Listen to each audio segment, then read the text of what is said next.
बिस्मिल्लाहिर्रहमानिर्रहीम। ये हेडिंग है, छोटा सा एक हेडिंग, इसके अंदर है बहुत कुछ है लेकिन हमें इसकी टेल नहीं चाहिए।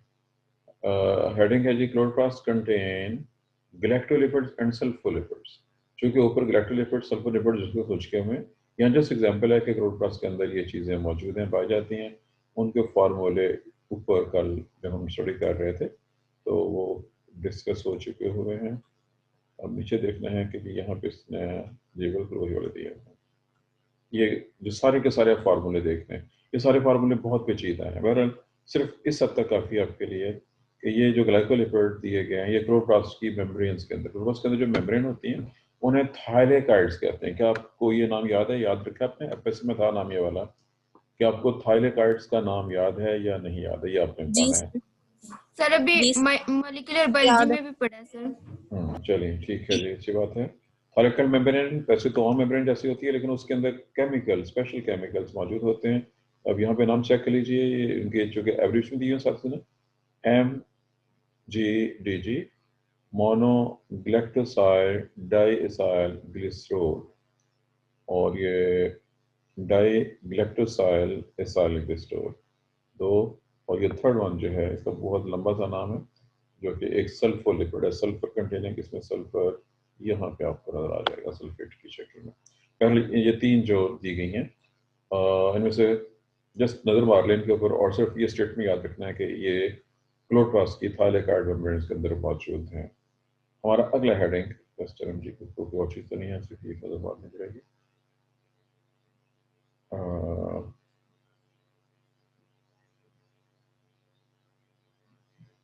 इसमें यहाँ पे एवोल्यूशन के पॉइंट से फिक्र दिया हुआ है। Phosphate is often lived in plant nutrient soil. ये फिक्र बहुत इंपॉर्टेंट है, सेमेस्टर 4 में प्लांट फिजियोलॉजी में ये स्टेटमेंट आपको मिलेगा जाके। फॉस्फेट बहरहाल यहाँ पे जिक्र ये है कि पौधों की मेम्ब्रेन में फॉस्फेट्स के साथ साथ सल्फोलिपिड, फॉस्फोलिपिड के साथ साथ सल्फोलिपिड भी हैं। चूँकि सल्फर की कमी के चांसेस कम होते हैं और फास्फोरस की कमी के चांसेस ज़्यादा होते हैं, इसलिए ये समझिए कि एवोल्यूशन के दौरान पौधों ने इस चीज़ को फेवर किया कि ये वाले लिपिड बॉडी में भी मौजूद होने चाहिए ताकि फास्फोरस की कमी के बावजूद भी काम होते हैं। ये सिर्फ एक स्टेटमेंट इसमें बहुत ही काम करता है एवोल्यूशन के पॉइंट ऑफ व्यू से। हमारा अगला हेडिंग, इसमें भी हमें सिर्फ 2 लाइनें चाहिए, एक हेडिंग चाहिए और 2 लाइनें हमारे काम की हैं। Archaebacteria contain unique membrane lipids. Archaebacteria अब तक जो ज़ूलॉजी सेमेस्टर 1 का पहला चैप्टर है, ज़ूलॉजी सेमेस्टर 1 पहला चैप्टर जिसको बहुत डिटेल से पढ़ाया गया था, जिसमें आर्किया, यू बैक्टीरिया और यूकेरिया का जिक्र मौजूद था, वहाँ पे आर्कीबैक्टीरिया का तारुफ हो चुका है। यूनिक, बहुत ही अजीब, वो खुद भी बहुत यूनिक हैं, बहुत मुनफरद हैं, आम जानदारों से, बैक्टीरिया से बहुत मुख्तलिफ हैं।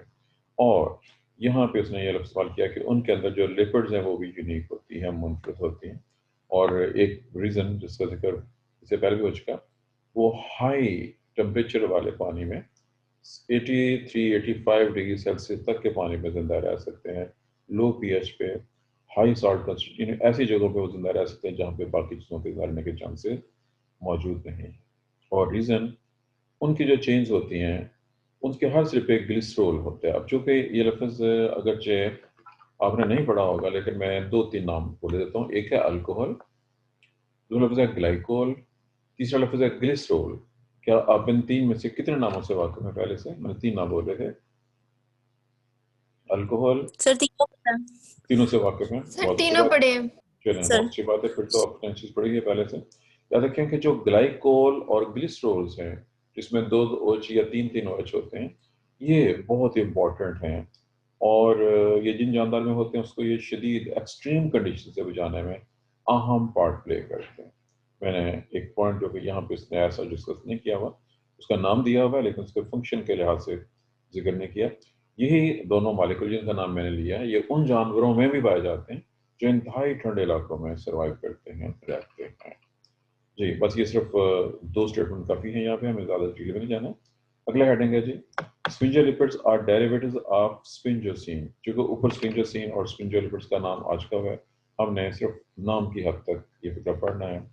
इसके अगर कोई एग्जाम्पल है, एक दूसरे उनके नाम सुन लीजिए। सीरामाइड, स्पिंजोमाइलिन्स और ग्लाइकोस्फिंजोलिपिड्स। ये सब सल्फोलिपिड्स के मुख्तलिफ टाइप्स हैं और इससे आगे हमने नहीं जाना है, हमें इसकी और फर्दर ज़रूरत नहीं है। एक लफ्ज़ और भी है इसमें, और ये लफ्ज़ ही इसकी गैंग्लियोसाइड्स, ये इसका नाम भी ऊपर मौजूद था। स्फिंजोलिपिड्स के टाइप्स हैं ये भी, इसमें ओलिगोसैकेराइड्स कार्बोहाइड्रेट्स शुगर भी मौजूद होते हैं। और ये इनका एक और नाम भी है, ये वाला साइलिक एसिड, ये बहुत लंबा चौड़ा नाम है, एन एसिटाइल म्यूरामिनिक एसिड, ये इसकी एब्रिवेशन है। और साइलिक एसिड, सिम्प्लिस, इसको इन दोनों को सबको मिला के ये नाम दे दिया जाता है। बहरहाल ये सब नाम की हद तक काफ़ी है, हमने इसकी डिटेल में नहीं जाना, जरूरत नहीं है। आगे आ जाइए, यहाँ पे एक फार्मूला बना हुआ जी है जो टिपिकल मेम्ब्रेन लिपिड ऑफ आर्कियोबैक्टीरिया के अंदर। चेक कीजिए, यहाँ ग्लिसरॉल है, इसके आगे दो लंबी सारी चेन्स हैं जिनका नाम लिखा हुआ है ऊपर। उसके बाद यहाँ पे आ जाए तो यहाँ पे एक बार फिर ग्लिसरॉल है और इसके ऊपर एक ग्लिसरॉल फॉस्फेट, ये फॉस्फेट एच है, और इसके आगे फिर ये ग्लिसरॉल है। अब इसमें ग्लिसरॉल बहुत ज़्यादा है और इसका जिक्र ऑलरेडी हो चुका हुआ है, ये एक्सट्रीम कंडीशन में रहने में इनको मदद देता है। उसके बाद मजीद है स्ट्रक्चरल लिपिड्स इन मेम्ब्रेन में, ये स्फिंजोलिपिड की एग्जांपल है पहले वाले। जनरल स्ट्रक्चर है, ये फैटी एसिड है, ये स्फिंजोसिन है, और ज़ाहिर है कि ये ग्लिसरॉल है। और ये एक्स का जिक्र हो चुका कि यहाँ पे एक्स चेंज होता जाएगा, ये बिल्कुल सेम जैसे पीछे का आया था फार्मूला, वैसे यहाँ पे अगर एच होती है सिरामाइड है, अगर ये मौजूद हो तो ये स्फिंजोमाइलिन होगी, अगर यहाँ पे ग्लूकोज हो तो ये बन जाएगा, अगर यहाँ पे इनमें से कोई चीज़ मौजूद हो तो ये इसके डेरिवेटिव हैं सारे के सारे, बहुत से। ये था स्फिंजोलिपिड्स, बस यहाँ तक हमें इतना ही काफ़ी था। इसके आगे चल रहे हैं हम। हाँ, अब ये वाला पॉइंट है, ये सिर्फ एक दो फिक्रे हैं जो कि बहुत इंपॉर्टेंट, इसका हेडिंग बहुत इंपॉर्टेंट है, और हेडिंग के साथ दो फिक्रे साथ अटैच कर लीजिए याद करने के लिए, क्योंकि ये बहुत इंपॉर्टेंट किसी खास लिहाज से, और वो खास लिहाज क्या, इसका जिक्र कहीं आगे आएगा, लेकिन यहाँ पे फिक्रा चेक कीजिए। Sphingolipids at cell surface are sites of biological recognition। चूंकि इसने हेडिंग वैसे दी है हमें, आमतौर पर हमारे यहाँ रवाज है हम हेडिंग एक लफ्ज, सिंगल लफ्ज वाला हेडिंग, मसलन खाली स्फिंजोलिपिड यहाँ पे दे देते या खाली सेल रिकग्निशन देते, तो वो इतनी चीज़ प्रोड्यूस ना करता है। इसका हेडिंग ज़ाते खुद एक स्टेटमेंट है, वो इंडिकेट कर रहा है कि किसी भी सेल या बहुत से सेल्स के सरफेस पे मौजूद स्फिंजोलिपिड ऐसी चीज़ें हैं जो बायोलॉजी के पॉइंट ऑफ व्यू से बहुत इंपॉर्टेंट हैं।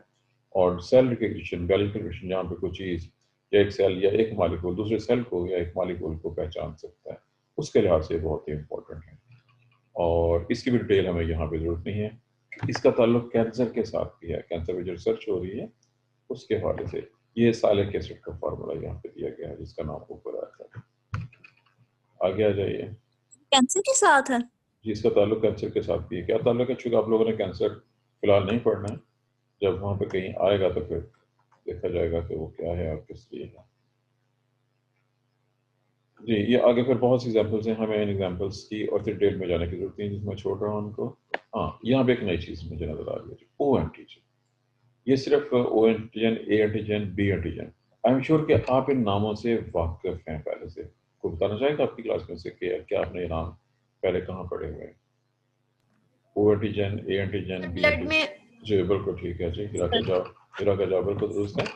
ब्लड ग्रुप एंटीजन जो हैं, ये तीनों हैं, ए, बी और ओ के नाम से, जिनके फार्मूले आपके सामने मौजूद हैं, दिखाए दिए गए हमें। अगर हम कर सकते हैं तो ये स्फिंजोलिपिड और फैटी सिरामाइड और साथ उसकी एक चेन है, और ये मिलकर जो बनेगी ओ एंटीजन है। अब इसमें जो फ़र्क है, इसमें नाम ने दिए हुए बाकी चीज़ों, यहाँ पे इसका नाम पीछे आ चुका है, साइलिक एसिड का नाम पीछे आया था, वो था, इसमें गैलेक्ट बोलते हैं। कल ये है जी चंद ब्लड ग्रुप एंटीजन। अच्छा जी, ये वाला फिक्रा एक बार फिर एक इम्पॉर्टेंट फिक्रा है, सिर्फ फिक्रा ही पढ़ना पड़ेगा हमें, डिटेल में हम नहीं जाएंगे क्योंकि हमें उसकी फिर जरूरत नहीं है। Phospholipids are degraded in lysosome. आप लाइसोसोम के नाम से वाकिफ हैं, आपको मालूम है उसके अंदर ऐसे एंजाइम होते हैं जो चीज़ों को ब्रेक डाउन कर सकते हैं, और इनके ब्रेक डाउन का अमल भी वहीं पे ही करते हैं। यहाँ पे वो टॉपिक कंप्लीट हो गया है जो हम पढ़ रहे थे, स्फिंजोलिपिड ग्लाइकोलिपिड वाला, और ये वाला टॉपिक। अब इसको यहाँ पे इसको मोटा हेडिंग देना चाहिए, इसने मोटा हेडिंग दी है, सेम विशेष लेवल की हेडिंग दे दी है। याद रखिएगा कि ये लिपिड्स की नेक्स्ट टाइप शुरू हो रही है। यहाँ पे निशान लगा लीजिए, आपके पास बुक जो है, अगर फिजिकली बुक मौजूद है तो उसमें यहाँ पे निशान लगाना है कि ये न्यू क्वेश्चन, यहाँ से न्यू क्वेश्चन स्टार्ट हो रहा है। स्टीरोल, और चाहे तो ब्रैकेट में कोलेस्ट्रॉल लिख लीजिए, cholesterol is type of sterols. ये हमारा अगला टॉपिक है। मेम्ब्रेन्स के अंदर कोलेस्ट्रॉल्स भी बहुत ही इंपॉर्टेंट है और ये बताते खुद एक सेपरेट हेडिंग है। और अभी स्ट्रक्चरल लिपिड्स ऑफ मेम्ब्रेन्स के अंदर और भी कुछ डायग्राम आ रही हैं जी। ये एंजाइम्स के नाम दिए हैं वैसे ना, वो एंजाइम्स यहाँ पे देखिएगा, फॉस्फोलाइपेज, ये भी फॉस्फोलाइपेज, फॉस्फोलाइपेज A2, ये C है, ये D है, A1, ये मुख्तलिफ एंजाइम के नाम दिए हैं जो मौजूद होते हैं लाइसोसोम में और मुख्तलिफ जगहों से इन लिपिड्स को ब्रेक कर सकते हैं जी। जो हमारा टॉपिक असल अब शुरू होने लगा वो ये वाला है जी। ऊपर हमारा हेडिंग था स्टीरोल्स और मैंने कहा था कोलेस्ट्रॉल लिख लीजिए। ये कोलेस्ट्रॉल है, कोलेस्ट्रॉल का फार्मूला इसने दिया हुआ है। इसमें आपने यहाँ तक गौर करना है, इतनी जगह भी जहाँ पे मैं कर्सर को मूव कर रहा हूँ। इसकी अगर आप नंबरिंग चेक करेंगे तो यहाँ से 1 से शुरू हो रही है, 1 2 3 4 5 और ऑनवर्ड ये 6 7 8 9 10 और कुछ और होते होते इसमें हाईएस्ट जो नंबर होगा 18 19 यहाँ पे है और 20 इधर चला गया। ये एक्स्ट्रा चेन है ऊपर की तरफ, फिर सारा मूव करके चला गया। इस तरह का ये वाला हिस्सा, इतना हिस्सा, इसको स्टीरॉयड न्यूक्लियस कहते हैं। क्योंकि आप, आई एम श्योर कि आप स्टीरॉयड के नाम से भी वाकिफ हैं। स्टीरॉयड्स का लफ्ज़ बहुत ज़्यादा इस्तेमाल होता है जनरल लॉजिक के लिहाज से। किसी के जहन में है स्टीरॉयड का कंसेप्ट, कोई नाम सुना हो, किसी को याद हो? स्टीरॉयड कौन यूज करते हैं, क्या होते हैं? जी सर। जिम के हवाले से बनिए कोई? किसके हवाले से? जिम में जो जी ठीक है, लड़के होते हैं वो जी जी ठीक है, ठीक है, आपने जो पॉइंट आउट किया ठीक है सर क्रीम्स में भी होते हैं। कहाँ पे दोबारा बताइए, ईज़ा ने क्या सर कहा? क्रीम्स में, क्रीम्स ठीक है। और इसके अलावा सर ये हॉर्मोन्स होते हैं। चलिए, अब चूंकि हीरा ने इसका 100% जो हमें पॉइंट चाहिए था, इसके इस्तेमाल बहुत से हैं, मुख्तलिफ जगहों पे हैं हमारी बॉडी में। हार्मोन्स, कुछ हार्मोन लाल कुछ हार्मोन ऐसे हैं जो स्टीरॉयड हार्मोन्स होते हैं। इन्हीं स्टीरॉयड्स को एज मेडिसिन यूज किया जाता है, लेकिन एक असूल है बड़ा इंपॉर्टेंट कि अगर एक स्टीरॉयड को यूज करना हो तो उसको एक आम डॉक्टर अगर प्रिस्क्राइब करे तो वो ठीक नहीं है। एक बहुत अच्छा फिजिशियन अगर कहे कि ये वाली मेडिसिन यूज कर लें तो ठीक है। एक आम डॉक्टर जो एमबीबीएस डॉक्टर होते हैं उसको स्टीरॉयड यूज नहीं करवाना चाहिए, क्योंकि इनके इस्तेमाल से कुछ ऐसी कॉम्प्लिकेशन पैदा होती हैं, उनका फिर कोई हल नहीं बचता है। एक और नाम से आप वाकिफ होंगे, मैं उर्दू का मुहावरा बोलने लगा हूँ। मुहावरा है नीम हकीम खतरा जान। ये मुहावरा सुना हुआ पहले से किसी ने? जो नीम जी हकीम सर। है, अब नीम हकीम या अताई डॉक्टर बहुत मशहूर मारूफ चीज़ हैं। वो लोग जिन्होंने मेडिसिन प्रॉपर नहीं पढ़ी होती, उसकी बेसिक से वाकिफ नहीं होते, जब वो इलाज करते हैं तो वो मरीज का सत्यानाश करके रख देते हैं। और रीज़न ये है कि अगर कोई स्टीरॉयड हार्मोन इस्तेमाल कर लिया जाए इम्प्रॉपर तरीके से तो वो लिवर को, किडनीज को, बॉडी की बहुत सी और चीज़ों को और मेटल्स को बहुत बुरे तरीके से डैमेज करता है। पहले ये था जी बैकग्राउंड। और जैसे कि पहले बात हो चुकी है कि कोलेस्ट्रॉल इसके ऊपर बेस करने वाली, अगरचे ये चीज़ यहाँ जो बनी हुई है, मैं एक लफ्ज़ बोल देता हूँ, अभी आपने बताना होगा मुझे, आप में से कितने लोग हैं जो आइसोप्रीनाइड यूनिट से वाकिफ है? केमिस्ट्री के हवाले से, केमिस्ट्री का टॉपिक है। Do you know what is isoprenoid unit? किसी ने नाम सुना है पहले से कभी केमिस्ट्री में? जी सर सुना। नेम सुना हुआ। जी सर। सिर्फ 2 बच्चों नाम लिए। इसमें यहाँ पे 2 आइसोप्रीनाइड यूनिट हैं, इसमें ये और ये, दीज आर 2 आइसोप्रीनाइड यूनिट्स। पर ये चेन बनी हुई है, सिंपली तो उसको अल्काइल चेन कह सकते हैं हम, क्योंकि हाइड्रोकार्बन चेन है और उसके साथ स्टीरॉयड न्यूक्लियस है।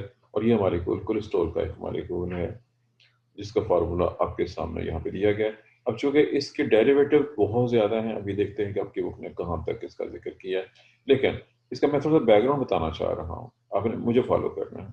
अगर सिर्फ ये एक रिंग हो तो ये रिंग जैसे आपने बेंजीन रिंग देखा हुआ उससे मिलता जुलता है, सिर्फ ये एक इसमें डबल बॉन्ड मौजूद नहीं है, चुनाचे ये साइक्लोहेक्सेन टाइप लग रहा है। ये साइक्लोहेक्सीन लग रहा है चूंकि इसमें एक डबल बॉन्ड मौजूद है। अगर एक से ज़्यादा हो, 2 या 3 हो, तो हम कह सकते हैं कि वो जो है बेंजीन का डेरिवेटिव है। ऐसे ही तीसरा ये है। अब ये 3 तो ऐसे है, लेकिन जो चौथे वाला है, जैसे मैंने भी सुन किया था कि ये साइक्लोहेक्सेन से सिमिलर है, ये दोनों, ये तीसरा भी, लेकिन ये साइक्लोपेंटेन से सिमिलर है। अब इसमें चूंकि इसने स्वाय एक जगह के बाकी जगह पे डबल बॉन्ड वाला शो नहीं किए हुए हैं। बहरहाल अगर एक हो तो, अगर अकेला होता और तीन, इसमें तीन डबल बॉन्ड होते तो ये बेंजीन था। अगर दो मिल जाए इस तरह के वो नेप्थलीन बन जाता है, तीन हो जाए तो फ्रेंथलीन, और अगर साथ ये भी मिल जाए तो फिर ये स्टीरॉयड न्यूक्लियस कहलाता है। अब चूंकि इसकी आगे बहुत ज़्यादा वेरिएशंस हैं, हमने उन वेरिएशंस को अभी स्टडी करना है, देखना ये है कि आपकी बुक ने कौन कौन से कितने दिए हुए हैं।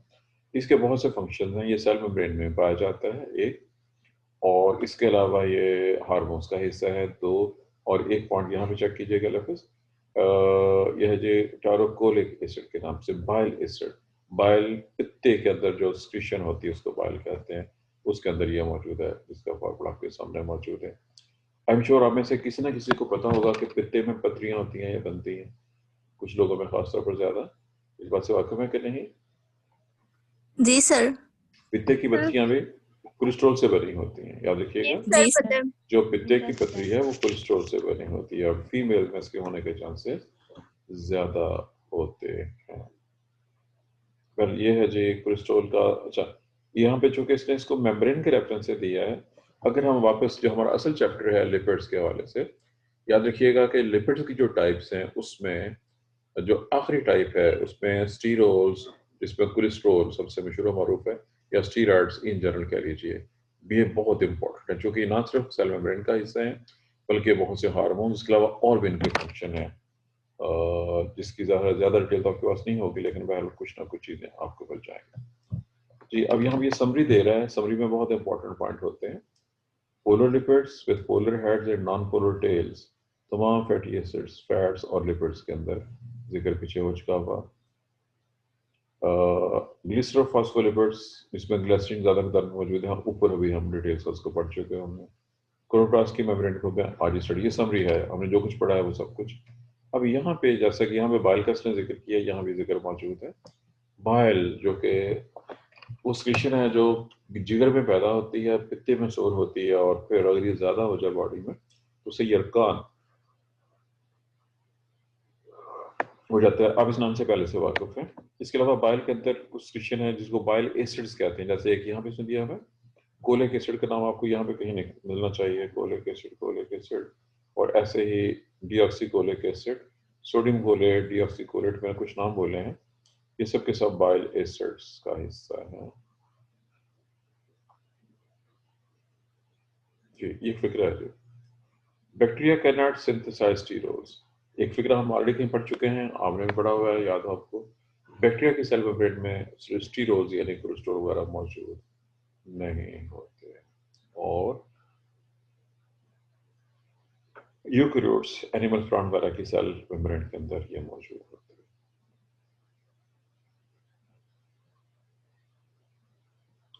स्टीरॉयड हार्मोन्स, जो कि बहुत इंपॉर्टेंट टॉपिक है, अभी यहाँ टॉपिक तो नहीं होगा, सिर्फ उसका जिक्र है थोड़ा बहुत है। यहाँ पे इसने कुछ पॉइंट्स दिए हैं, जो चेक कीजिएगा हमारे। ये कह रहे जी, जहाँ पे स्ट्रक्चर ऑफ क्रिस्टल का जिक्र होगा वो चैप्टर 11 में जिक्र होगा। सिग्नलिंग व स्टीरॉयड हार्मोन चैप्टर 12 में है, और रिमार्केबल बायोसिनेटिक पाथवे ऑफ क्रिस्टल जो है ये चैप्टर नंबर 21 में। बुक में मुख्तलिफ जगहों के ऊपर ये टॉपिक्स हैं जो इससे रिलेटेड हैं। ये इसने फिर आपने खुद दे दिया जी लेक्चर में। हेडिंग है जी बायोकेमिस्ट्री इन मेडिसिन, बायोकेमिस्ट्री का मेडिसिन के साथ ताल्लुक। मेडिसिन के पॉइंट ऑफ व्यू से बहुत ही इंपॉर्टेंट है, डिटेल्स में जा रहे हैं हम इसके।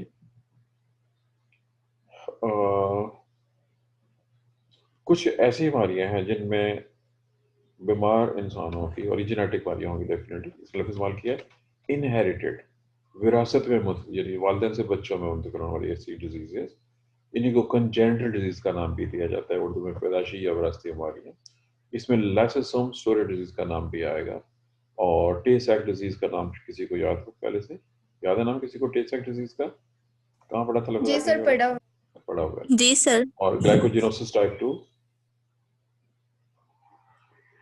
ग्लाइकोजेनोसिस टाइप 2, दोनों नाम इकट्ठे एक ही जगह पे थे। No sir. फर्स्ट जी, दोनों नाम इकट्ठे एक ही जगह पे थे। First year chapter number cell वाला चैप्टर था, और उस चैप्टर के अंदर ये दोनों मौजूद थे, हेडेक्स, दो डिजीज के नेम्स के रेफरेंस से। बहर यहाँ पे नाम चेक कीजिएगा जी। इसी को लाइसोसोमल स्टेरॉइड डिजीज का नाम भी दिया जाता है। और जब ये बॉडी में कहीं जमा हो जाए, मसलन ब्रेन के अंदर या लिवर में, तो वो डिजीज पैदा हो जाएगी। मिसाल के तौर पर जिक्र किया है यहाँ पे, ये कह रहा है जी ये एंजाइम्स है और उसकी कमी ना होने की वजह से जो ये ब्रेकेज नहीं होती और टेल साइड डिजीज पैदा हो जाती है, ये बहुत खतरनाक है।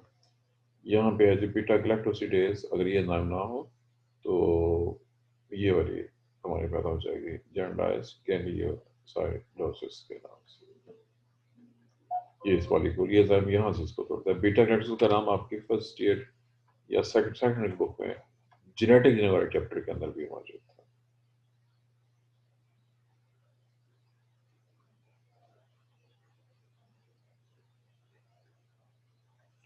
चलिए अब आगे है जी, और भी है चीज़ें इसमें। अगर ये एंजाइम मिसिंग हो, अल्फा गैलेक्टोसिडेज, तो फेब्रिज डिजीज, और अगर ये एंजाइम मिसिंग हो तो सैंडॉफ डिजीज। ये बहुत सी जेनेटिक वाली का जिक्र कर दिया है। ये सारी की सारी वही वाली उसके साथ वाली है जिनका जिक्र फर्स्ट ईयर की बुक में 2 का जिक्र था। यहाँ बहुत सी वाली का जिक्र है, बाकी नामों की तरफ नहीं जा रहा चूंकि हमें की जरूरत नहीं है।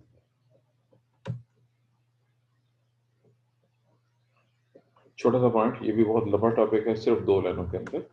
Lipids as signals, cofactors and pigments. कुछ लिपिड्स सिग्नल्स, जैसे को नाम आ चुका है रिसेप्टर और उसको महसूस करना, कोफैक्टर्स के नाम से वाकिफ हैं आप लोग, इंटरनेट पढ़ चुके हैं इसको, और पिगमेंट्स कलर कंपाउंड के लिए इस्तेमाल किए जाते हैं। मुख्तलिफ लिपिड्स मुख्तलिफ सेल्स में इस तरह के मुख्तलिफ कामों में इस्तेमाल होते हैं।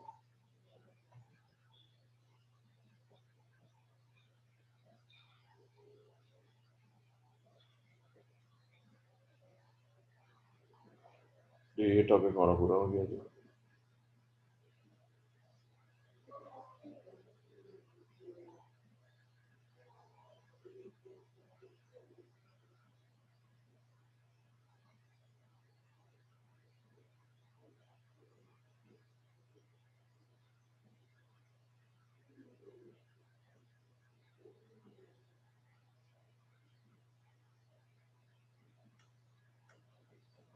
ये तो अब चूंकि और डीपीडी में चला गया, हमें इसकी जरूरत नहीं है जी। हम आगे चलते हैं अभी। और सिग्नल्स को इसने खासी ज़्यादा तवज्जो दी है, लेकिन हमें इसकी जरूरत नहीं है यहाँ पे इस लेवल पे। ये सारा सिग्नल्स के हवाले से है जी, और मैं इसको ओमिट कर रहा हूँ चूँकि ये बहुत डीप डिटेल में जा रहा है, हमें इसकी जरूरत नहीं है।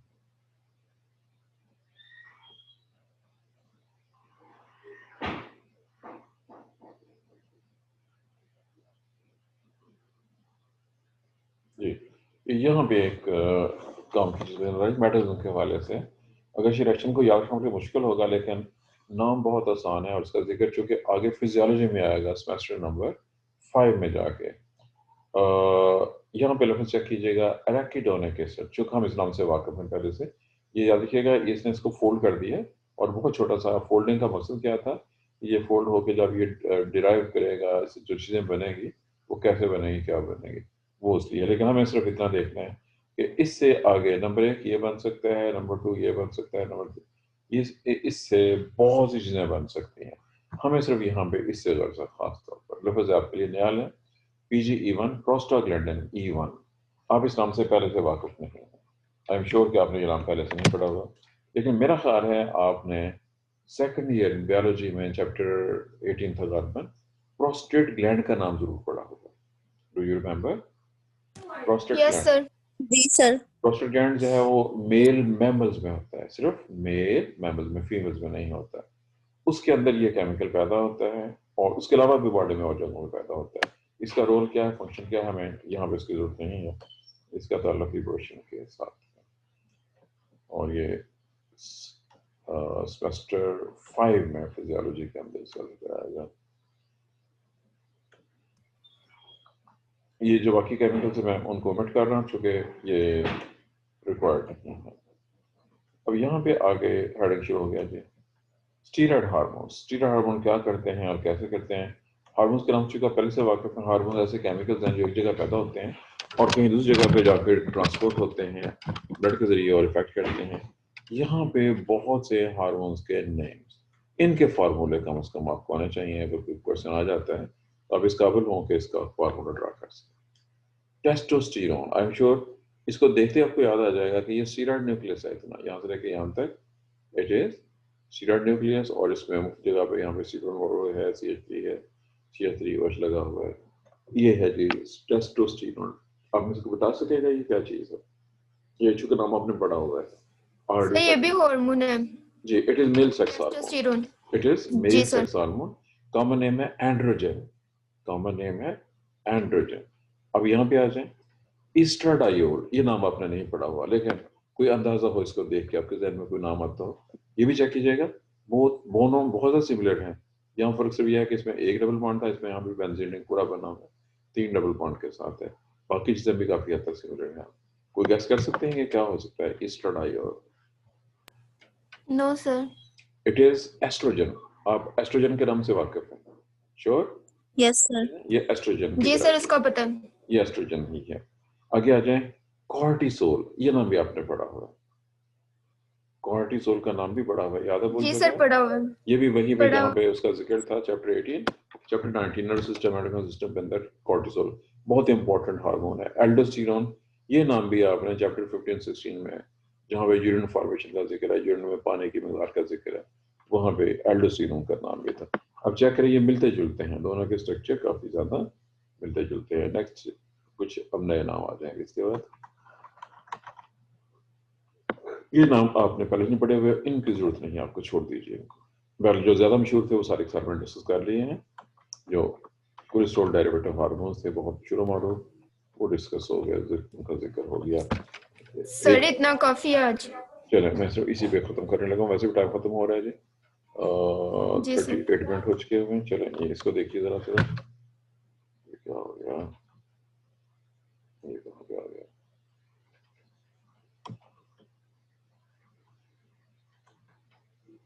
ज्यादा आगे नहीं चला गया? ठीक है, ठीक है, सर वही है। ये चूंकि इन दो का जिक्र मैंने कर दिया, इन दो का चूंकि नाम आया, एल्डोस्टेरोन वो हार्मोन है जी। याद है किसी को नाम इसका? एल्डोस्टेरोन क्या कंट्रोल करता है? इसका यूरिन के साथ ताल्लुक किसी को याद रहा हो? जी सर, यूरिन से रिलेटेड है। ये बॉडी में डायरेक्टली सोडियम को, इनडायरेक्टली पोटाशियम और वाटर की कंस्ट्रक्शन को, आसान ज़बान में कह लें साल्ट्स और वाटर बैलेंस को, और ऑस्मो रेगुलेशन को कंट्रोल करते हैं। अब यहाँ पे आ जाए, कॉर्टिसोल, इस नाम पे भी वाकिफ होंगे? इसके बारे में कोई इंफॉर्मेशन है आपके पास पहले से? No sir. ये भी बहुत इंपॉर्टेंट हार्मोन है। ये एलर्जी को कंट्रोल करता है। कैसे? जिन लोगों में कुदरत तौर पर ज्यादा होता है वो बहुत ढीठ होते हैं, कोई चीज़ उनमें असर नहीं करती, और जिनमें नहीं होता या कम होता है वो मामूली सी चीज़ से, बस हल्की सी हवा का झोंका चला तो उनको छींक आना शुरू हो जाती है। जिन लोगों में इस हार्मोन की नेचुरली कमी होती है वो ज़्यादा बीमार रहते हैं, जल्दी बीमार हो जाते हैं। और जिनमें हार्मोन बहुत ज़्यादा होता है, आपने सुना हो जी फलां बंदा कभी बीमार ही नहीं हुआ, वो लोग जो बीमार होते ही नहीं हैं, यस सर, उनमें ये हार्मोन कुदरती तौर पर ज़्यादा होता है। और अब आखिरी पॉइंट है जी आज के लिए, नीम हकीम खतरा जान, नीम मुल्ला खतरा ईमान टाइप जो डॉक्टर हकीम है, जारी डॉक्टर हकीम, वो इन हार्मोन्स को, खासतौर पे कॉर्टिसोल को एज मेडिसिन यूज करते हैं। और चूंकि वो इम्प्रॉपर तरीके से यूज करते हैं, जिस बंदे को देते हैं ये उसके गिट्टे गोडों में बैठ जाते हैं, यानी उसको मजीद बीमार कर देते हैं और उसकी सेहत को तबाह करके रख देते हैं। ये है जी all about for today chapter. हमारा लिपिड्स के लिहाज से मेरे ख्याल में इख्ताम पे पहुंच गए हैं जी। इसमें चीज़ें बहुत ज़्यादा हैं जी हमें, जिनकी हमें ज़रूरत नहीं है फर्दर की, लेकिन ये एक बड़ा मज़ेदार आगे इंशाल्लाह कल देखेंगे इसको। क्रिकेट्स के हवाले से कुछ चीज़ें हैं इसमें।